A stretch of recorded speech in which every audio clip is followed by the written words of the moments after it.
Right, in my last video I had shown that my R9slim unit was faulty. Well, the truth is, let me get that in focus. The truth is, it wasn't the R9 unit. In my last video, I had a failsafe and I had a crash and a lot of glitches through my R9M system. And I have found the culprit. It's got nothing to do with the R9 system or the R9 receiver. It's this. If you look carefully, that's where this pin is supposed to be. These pins are supposed to be. And it was loose. So it came right off. So now, after tracking down where the traces go to, I've soldered it on directly to the pin heads of this harness, which connects to the main board over here. Alright, and I've done some tests, and so far I've not been getting any dropouts or warnings or telemetry loss warnings or things like that. So cross my fingers. I hope that fixed the problem. And for any of you guys that are having the same problem, you might want to take apart your QX7,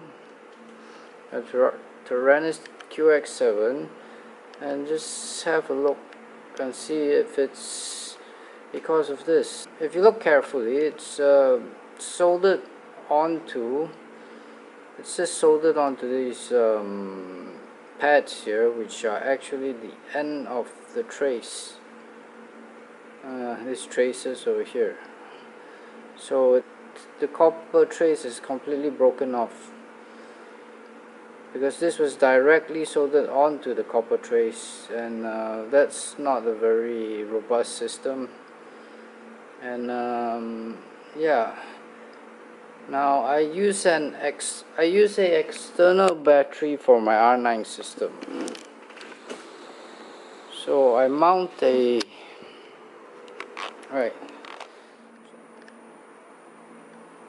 I mount one of these 2S lipos to my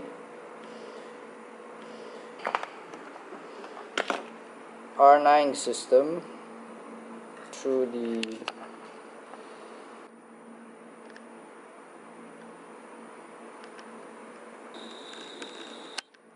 XT30 connector port there, and well, I disconnect the battery quite often after each flight actually, and yeah, so this is not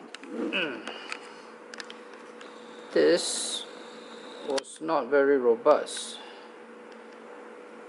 so it came apart. It just came off. So I've soldered this directly to the end of the pins, which you can find along the back of this. Okay, the first cable, starting on the left here or here, is your V main. The second is also V main. The third is your heart. The fourth is this S port. Then comes CPPM, and finally ground. Right, so it's from this order. Number 1 goes to V main. Number 3 goes to heart. Number 4 goes to S port. number 5 CPPM, and number 6 is ground. Make sure you test it with your multimeter, cause I might have gotten it jumbled up. Yeah, bad memory. But yeah, make sure you test continuity with your multimeter. Right. Okay, as I mentioned, that's how you solder it up.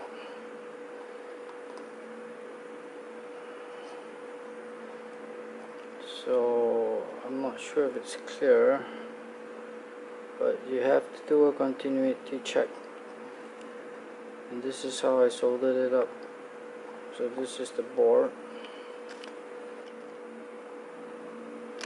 So this is the board where power switch resides. Yeah, as you can see, the trace is all completely torn off. Right, the trace is all completely torn off. So I had to solder this.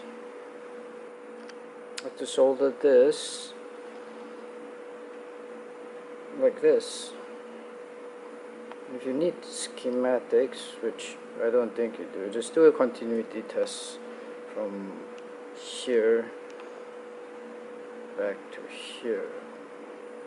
Right, just make sure you do a continuity check between these 5 pins and the corresponding pins behind. That should fix you right up. Make sure you've got the right connection. Yeah, make sure it's connected to the right place or it won't work. But yeah, I tested it. So far it works, and tomorrow I'm gonna have to do a test flight, and we'll see how that goes.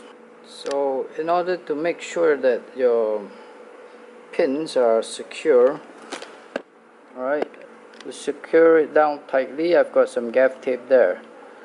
So yeah, so now it's yeah, so that's how I went about it, and seems to be working now.